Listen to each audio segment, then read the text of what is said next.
He could have done this project in McAllen, but he's decided, hey, you know what? I'm going to go to Brownsville because I think Brownsville is going to be the next McAllen. That's a reaction from one Brownsville real estate broker as the city sees major economic growth during the pandemic. But as more businesses and more jobs come to the city, a new problem, a lack of affordable housing for those who already live here. Channel 5's Rudy Mireles explains. A new report from Texas A&M shows Brownsville home prices rising nearly 60% during the pandemic, something real estate broker Albert Trevino hasn't seen in 4 decades of selling properties. My son listed his house for $150,000.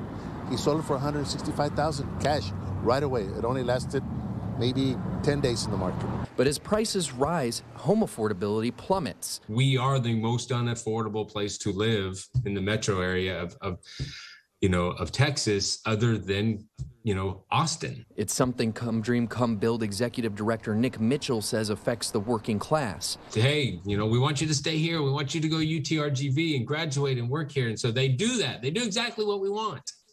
And then there's no place for them to live. The prices, a likely result of new and established businesses booming in the city despite the pandemic. From large developers. This is a $40 million investment. For him to come by and invest his money here, it's a great shot for us here in Brownsville. To small locally owned businesses getting a piece of the pie. Growing of the hospitality group into bigger things and with a more emphasis on everything that's going on. Vanessa Trevino Boyd, beverage director at Las Ramblas at Market Square, says a combination of service and their hard stance on COVID safety are what's helped them grow.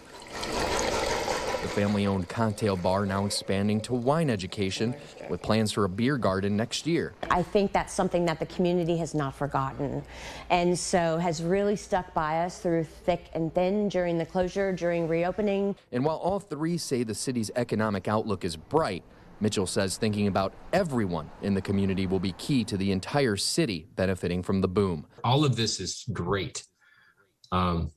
We just need to figure out how we take care of the folks who live here and have been here and who are going to work in these places. In Brownsville, Rudy Mireles, Channel 5 News at 6.